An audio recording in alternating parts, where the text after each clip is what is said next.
হযরত আব্দুল কাদের জিলানী রহমাতুল্লাহি আলাইহির ফুফু আম্মা সাইয়্যেদা আয়েশা রহমাতুল্লাহি আলাইহি, তিনিও মস্ত বড় একজন বুজুর্গ ছিলেন। ভাইয়ারা আমার, তৎকালীন জামানায় ওই এলাকাতে বৃষ্টির আসছে না, অনাবৃষ্টির কারণে মানুষ কষ্ট করতেছে। বৃষ্টি না হওয়ার কারণে বর্তমানে যেমন আমাদের দেশসহ অনেক রাষ্ট্রেই তাপ বেশি, গরম বেশি হওয়ার কারণে মানুষের কষ্ট হচ্ছে, ফসল ফলাদি নষ্ট হচ্ছে, মানুষের অনেক জীবন চালানো অনেক কষ্ট হয়ে যাচ্ছে।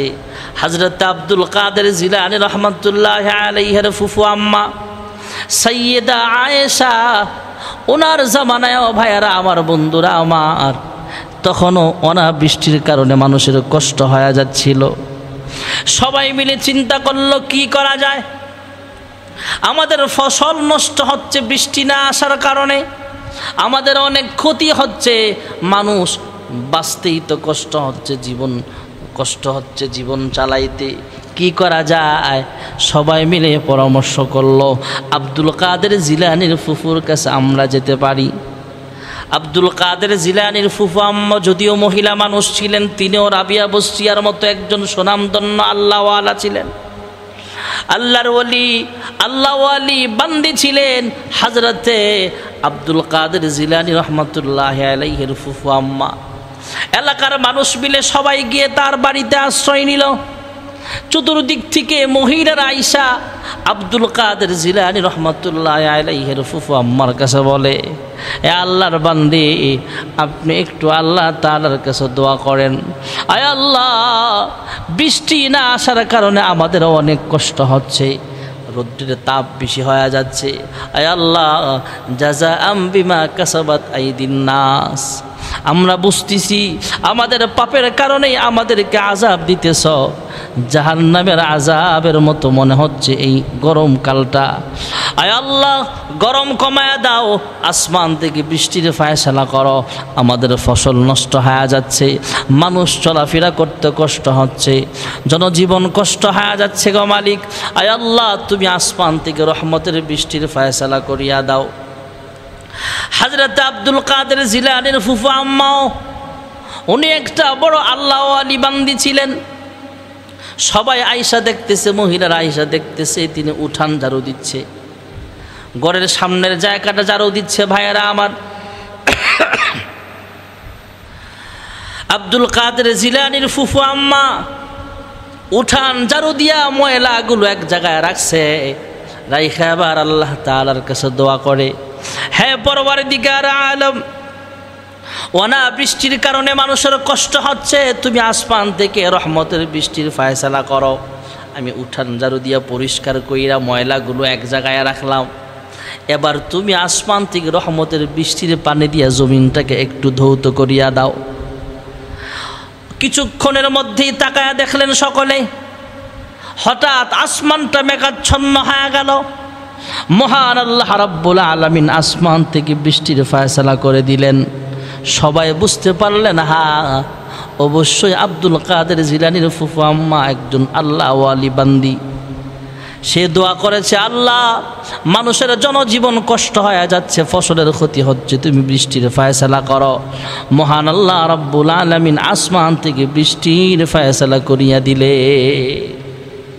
আব্দুল কাদের জিলানী বড় পীর এমনি হয় নাই, ওনার বংশটাও ছিল এমন উপরের লেভেলের, ওনার আব্বা আম্মাও ছিল যেমন, ওনার ফুফু আম্মাটাও আল্লাহ ওয়ালি বান্দি ছিলেন। এজন্য আসুন আমরা পুরুষ মহিলা সবাই আল্লাহর জিকির বেশি বেশি করি, আর আমরা যেন আল্লাহর উপরে ভরসা করি। নামাজ রোজার পাশাপাশি জিকির বেশি বেশি করলে কি হবে, আল্লাহ তাআলার বান্দি হিসাবে, আল্লাহর বান্দা হিসাবে কবুলিয়াত অর্জন করা যাবে। হযরত হাসান বসরি রহমাতুল্লাহি আলাইহি একজন মাজুসি অগ্নি পূজককে কালিমার দাওয়াত দিলেন। নাম ছিল তার শামউন। হে শামউন, তুমি পড়ে নাও লা ইলাহা ইল্লাল্লাহ।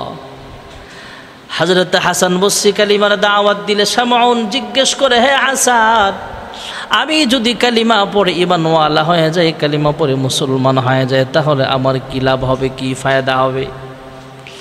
হযরত হাসান বসরি জানায়া দিলেন, হ্যাঁ শামউন, তুমি যদি কালিমা পড়ে মুসলমান হয়ে যাও, তোমার নামটা জাহান্নামের দফতর থেকে কাইটা আল্লাহ তাআলা জান্নাতীদের খাতার ভিতরে আল্লাহ উঠায়া দিবে। আর কি ফায়দা হবে? হযরত হাসান বসছে আরো জানায়া দিলেন, হ্যাঁ শামউন, তুমি যদি কালিমা পড়ে মুসলমান হয়ে যাও, আল্লাহ তাআলা তোমার পিছনের জিন্দেগির সব গুনাহ খাতা মাফ করে দিবে।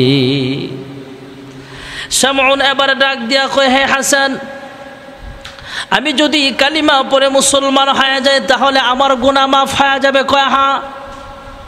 আমার নামটা জাহান্নামের লিস্টি থেকে কাইটা জান্নাতের লিস্টিতে উঠানো হবে? কয় হ্যাঁ।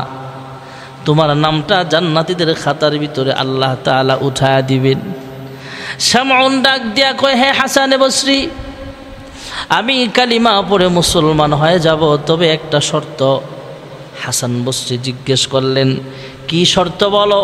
শামউন ডাক দিয়া কয়, হাসান, আমি কালিমা পড়ে মুসলমান হয়ে গেলাম, আমার নামটা আল্লাহ তাআলা জান্নাতীদের খাতায় উঠায় দিয়েছেন, আমার জিন্দেগির গুনাহ খাতা আল্লাহ মাফ করে দিয়েছেন।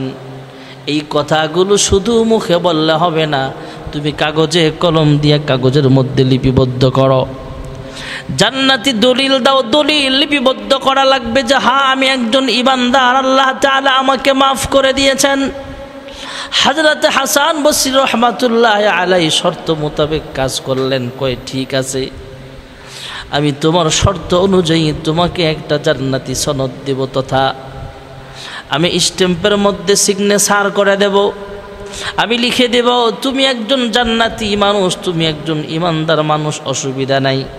হযরত হাসান বসরি রহমাতুল্লাহ আলাইহি কাগজ নিলেন, কলম নিলেন, কলম দিয়া কাগজের মধ্যে লিখতেছেন। আল্লাহর হাবিবের দুইটা হাদিস লেখা দিলেন। ক্বালা রাসূলুল্লাহ সাল্লাল্লাহু আলাইহি ওয়াসাল্লাম, মান ক্বালা লা ইলাহা ইল্লাল্লাহ দাখালাল জান্নাহ। আরেকটা হাদিস লিখে দিলেন, ক্বালা রাসূলুল্লাহ সাল্লাল্লাহু আলাইহি ওয়াসাল্লাম, আল ইসলামু ইয়াহদিমু মা কানা ক্বাবলাহু আও কামা ক্বালা আন-নাবিয়্যু আলাইহিস সালাতু ওয়াস সালাম। হযরত হাসান বসরি চিঠিতে লিখে দিলেন, আমি হাসান বসরি সাক্ষী হয়ে গেলাম, শামউন এতদিন পর্যন্ত অগ্নি পূজক ছিল, এখন সে কালিমাওয়ালা মুসলমান হয়ে গেছে। আর যেই ব্যক্তি পড়ে নিয়েছে লা ইলাহা ইল্লাল্লাহ, আল্লাহর হাবিব বলেছেন এই লোকটা জান্নাতি মানুষ। আল্লাহর হাবিব বলেছেন যেই ব্যক্তি কালিমাওয়ালা হয়ে যাবে, ঈমানদার হয়ে যাবে, পিছনের জিন্দেগির সব গুনাহ আল্লাহ মাফ করে দিবেন। এই কথা অনুযায়ী আল্লাহর হাবিবের এই হাদিস শরীফ অনুযায়ী আমি লেখা দিলাম, শামউন যেহেতু কালিমা পড়ে মুসলমান হয়ে গেছে, শামউনের জিন্দেগির গুনাহ খাতা আল্লাহ মাফ করে দিয়েছেন।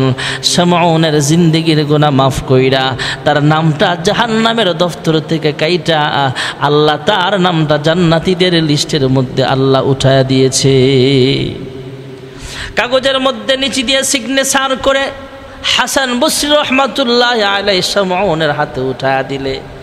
শামউন ডাক দেয়া বলে, হে হাসান বসরি, আমি দুনিয়ায় যতদিন জীবিত থাকবো এই কাগজখানা আমার এক পয়সারও কোনো মূল্য নাই, এই কাগজখানা আমার কোনো কাজে আসবে না, তবে এই কাগজটা আপনার কাছে আমানত রেখে দিলাম, আমি যদি আপনার আগে দুনিয়া থেকে বিদায় হয়ে যাই তাহলে আপনি নিজে জানাজার নামাজের ইমামতি করবেন, আপনি নিজে কবরে না আমাকে দাফন করবেন।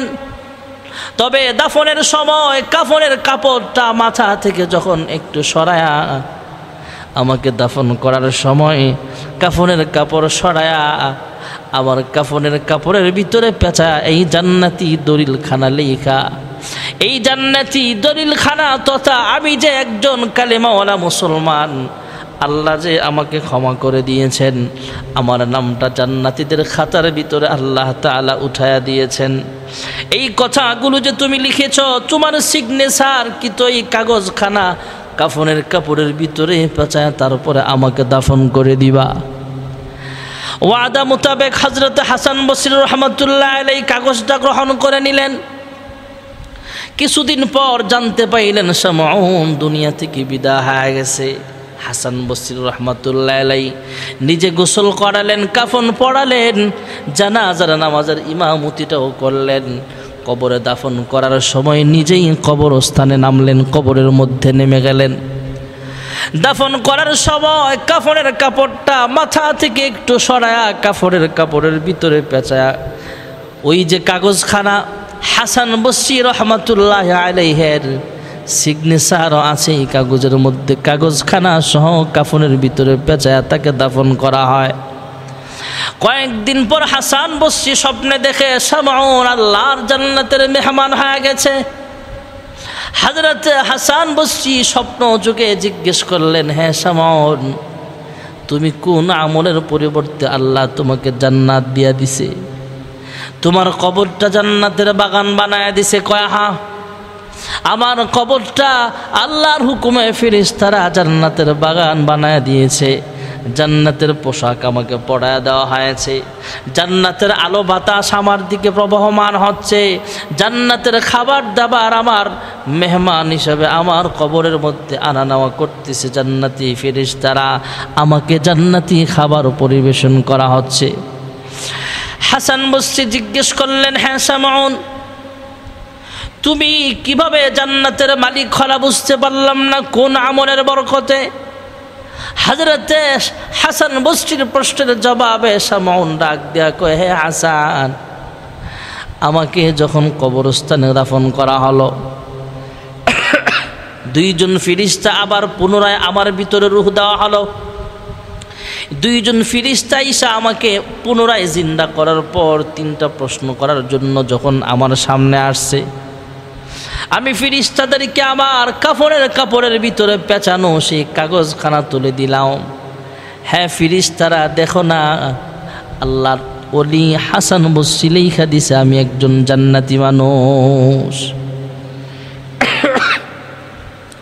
ভাইরা আমার, বন্ধুরা আমার, শামউন এবার স্বপ্নে হাসান বসরিকে বলতেছে, হাসান বসরি শোনেন, ফেরেশতাদেরকে আমি বললাম জান্নাতি দলিলখানা একটু পড়ে দেখো, আমি ইমানদার, আমার আমল ইমান কেমন মজবুত আমি জানি না, তবে হাসান বসরি লেখা দিছে আমি একজন জান্নাতি মানুষ। ফেরেশতারাও দলিলখানা পড়লেন। আল্লাহর হাবিবের দুইটা হাদিসও লেখা আছে, হাসান বসরির সিগনেচারও এখানে দেওয়া আছে। ফেরেশতারা আল্লাহকে বলে, হ্যাঁ মালিক, তোমার এমন একজন বান্দা কবরে আসছে, প্রশ্নের জবাব দিতে চায় না, তবে তার কাছে একটা দলিল আছে, হাসান বসরির সিগনেচার কিন্তু একটা কাগজ নিয়ে আমাদের সামনে উপস্থাপন করতে চায়। আল্লাহ রাব্বুল আলামিন জানায়া দিলেন, হাসান বসরি তো আল্লাহর হাবিবের হাদিস শরীফ লেখা দলিল দিয়া দিছে। হ্যাঁ, শামউন যেহেতু কালেমাওয়ালা হয়ে গেছে, শামউন যেহেতু কালেমাওয়ালা মুসলমান ইমানদার হয়ে গেছে, শামউনের জিন্দেগির সব গুনাহ আমি আল্লাহ মাফ করে দিলাম। শামউনকে আমি আল্লাহ জান্নাতি মানুষ বানায়া দিলাম। হাসান বসরি রহমাতুল্লাহ আলাইহি আশ্চর্য হয়ে গেলেন, এভাবে তুমি জান্নাতের মালিক হয়ে গেলা? কয় হ্যাঁ, কারণ লা ইলাহা ইল্লাল্লাহর দাম আছে। এজন্যই আল্লাহর হাবিবও দাওয়াত দিয়েছেন, সমস্ত আম্বিয়া আলাইহিমুস সালাম শুধু দাওয়াত দিয়েছেন কুলু লা ইলাহা ইল্লাল্লাহ। এজন্যই তো আল্লাহর নবী বলেন, আফজলুজ যিকরি লা ইলাহা ইল্লাল্লাহ, পৃথিবীর সবচেয়ে দামি জিকির হলো লা ইলাহা ইল্লাল্লাহ। এই জিকিরটা আমরা বেশি বেশি আদায় করব। আল্লাহর ওলি হতে গেলে জিকির বেশি বেশি করা লাগবে। আরেকটা জিকির হলো আলহামদুলিল্লাহ, ও আফদলুদ দুআই আলহামদুলিল্লাহ। এই দোয়াটা বেশি বেশি পড়া, সুখে দুঃখে সবসময় শুকরিয়া আদায় করব আল্লাহ তাআলার। শুকরিয়া জানাই আল্লাহ, শুকরিয়া জানাই তোমার, অসহায় বান্দা মোরা বেঁচে আছি তোমার দয়ায়। শুকরিয়া জানাই আল্লাহ, শুকরিয়া জানাই তোমার, অসহায় বান্দা মোরা বেঁচে আছি তোমার দয়ায়। আমরা আলহামদুলিল্লাহ বেশি বেশি পড়ব। এই জন্যই তো আল্লাহ তাআলা সূরাতুল ফাতিহার প্রথম আয়াতটাই দিয়েছেন আলহামদুলিল্লাহি রাব্বিল আলামিন। ফজরের ওয়াক্তে আমরা যখন সুন্নত পড়ি 2 রাকাত, তখনও সূরাতুল ফাতিহা তেলাওয়াত করি আলহামদুলিল্লাহি রাব্বিল আলামিন। 2 রাকাত সুন্নতের প্রথম রাকাতে যেমন আলহামদুলিল্লাহ পড়ে, দ্বিতীয় রাকাতেও আলহামদুলিল্লাহ। ফজরের 2 রাকাত ফরজ যখন পড়ি তখনও প্রত্যেক রাকাতেই সূরাতুল ফাতিহা তেলাওয়াত করি আলহামদুলিল্লাহি রাব্বিল আলামিন। এই জন্য আলহামদুলিল্লাহর দাম আছে। এই জিকিরটা আমরা বেশি বেশি পড়ব। আরেকটা জিকির হলো সুবহানাল্লাহ। কেউ যদি একবার সুবহানাল্লাহ পড়ে, আল্লাহ রাব্বুল আলামিন আসমান এবং জমিনের ফাঁকা জায়গাটা তার নেক দিয়া ভরপুর করে দেয়। সুবহানাল্লাহ। এই জন্য আমরা সুবহানাল্লাহ বেশি বেশি পড়ব। যখনই সুযোগ পাবো সুবহানাল্লাহ, আলহামদুলিল্লাহ, লা ইলাহা ইল্লাল্লাহ। আরেকটা জিকির হলো আল্লাহু আকবার। আল্লাহ তাআলা সবচেয়ে বড়। সুবহানাল্লাহ কেন বেশি পড়ব? সুবহান শব্দটা কোরআনুল কারীমের একটা সূরার প্রথম আয়াতের প্রথম অংশে আছে। সূরা বনী ইসরাঈলের প্রথম আয়াত, সুবহানাল্লাযী আসরা বিআবদিহি লাইলাম মিনাল মাসজিদিল হারাম ليلا من المسجد الحرام إلى المسجد الأقصى الذي باركنا حوله لنريه من آياتنا إنه هو السميع البصير। সুবহান সুবহান এই শব্দটা আল্লাহ এই আয়াতের শুরুতে এনেছেন। সুবহানাল্লাহ অর্থ হলো আল্লাহ পুত পবিত্র। আমরা সুবহান বললো আল্লাহ পাক, না বললো তো আল্লাহ পাক।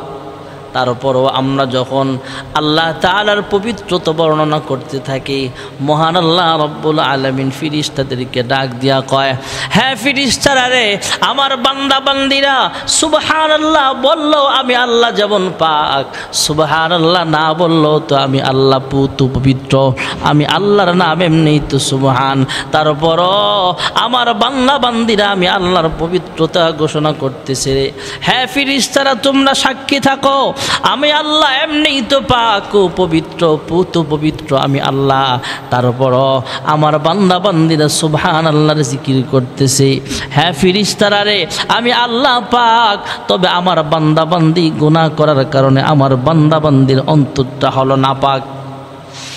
হ্যাঁ ফেরেশতারা তোমরা সাক্ষী থাকো, আমার বান্দা বান্দি নাপাক জবান দিয়া নাপাক দিল দিয়া আমি আল্লাহকে সুবহান বলে আমি আল্লাহর পবিত্রতা ঘোষণা করতেছে। ফেরেশতারা তোমরা সাক্ষী থাকো, আমি আল্লাহকে সুবহান বলে ডাকার কারণে আমি আল্লাহ আমার বান্দার জিন্দিগির গুনাহ খাতাগুলো মাফ করে দিয়া আমার বান্দা বান্দির সাদা দিলটাকে কালো বানায় ফেলেছিল, এই কালো দিলটা আবার আমি আল্লাহ তাআলা পবিত্র বানায়া দিলাম।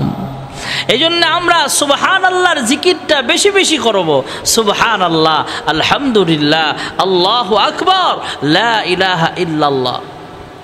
আল্লাহু আকবার বলতে আমরা আল্লাহ সবচেয়ে বড়, আমরা বললেও আল্লাহ বড়, না বললেও আল্লাহ তাআলা সবচেয়ে বড়।